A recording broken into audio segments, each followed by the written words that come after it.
રક્ષાબંધન પર્વને લઈને અમદાવાદ એસટી નિગમે વિશેષ વ્યવસ્થા ગોઠવી છે। પર્વને પગલે 800 ટ્રીપો વધારાની દોડાવવામાં આવશે। છેલ્લા 48 કલાકમાં 1,93,919 સીટો ઓનલાઈન બુક થઈ ગઈ છે। રક્ષાબંધનને પગલે ગીતા મંદિર બસ સ્ટેશન પર ભારે ભીડ છે। મુસાફરોની ભીડને કારણે વોલ્વો સહિતની તમામ બસો ફૂલ છે।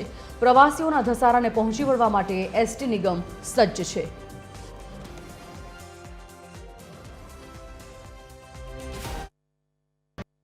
જેમાં મુખ્યત્વે અમદાવાદથી 166 ટ્રીપો, પાલનપુરથી 78, સુરતથી 30, વડોદરાથી 44 ટ્રીપો એક્સ્ટ્રા ચલાવેલ છે।